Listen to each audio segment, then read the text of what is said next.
लवकरच दिनेश आपल्या कुटुंबासह आला आणि तिथे राहू लागला. आता त्याला भाड्याने राहण्याची गरज नव्हती. लवकरच तो ह्या वाड्याचा मालक बनला. तेव्हापासून ते 9 जणांचं कुटुंब तिथे राहू लागलं.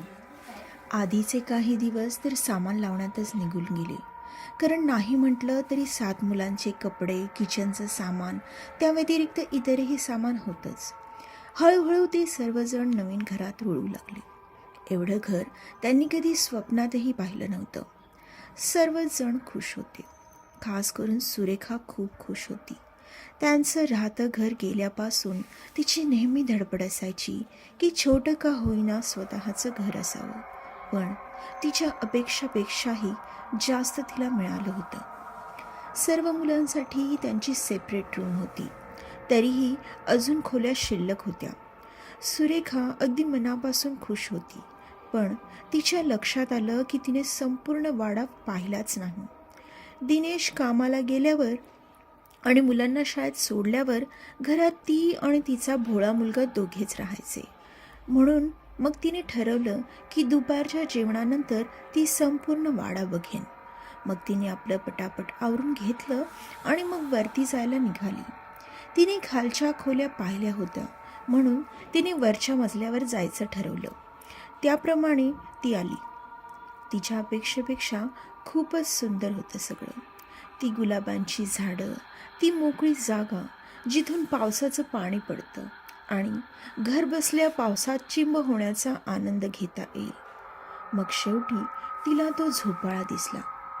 एवढा मोठा झोपाळा! आपसुकच तिच्या तोंडातून निघालं.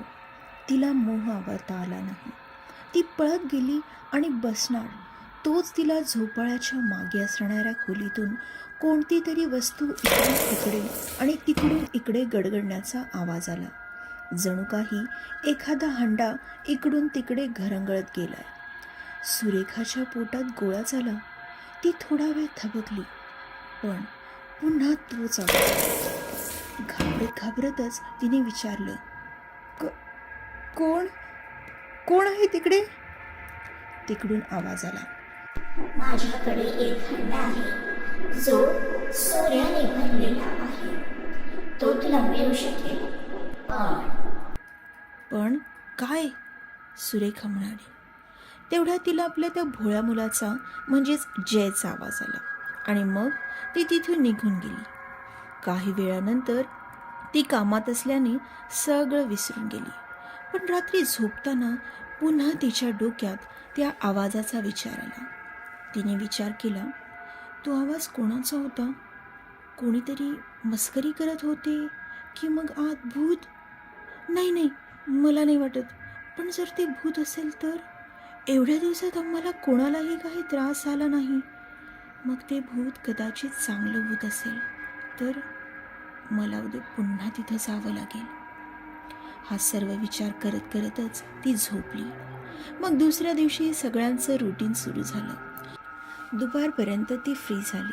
मग तिने आपल्या जयला झोपवलं आणि हळूच वरती गेली. पुन्हा गडगडण्याचा आवाज आला. ह्यावेळी तिनं सांगितलं, मला तो सोन्याने भरलेला हंडा पाहायचाय. मग अचानक एक हंडा गडगडत बाहेर आला. त्यावर एक झाकण होतं. मग तो हंडा हळूहळू हलू लागला आणि एक एक करून त्यातून सोन्याची नाणी खाली पडू लागली. ती नाणी पाहून सुरेखाच्या तोंडाला पाणी सुटलं.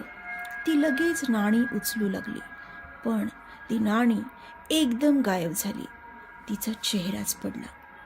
मग आवाज आला, ही सर्व नाणी तुझी होती, पण त्यासाठी तुला एक जीव द्यावा लागेल.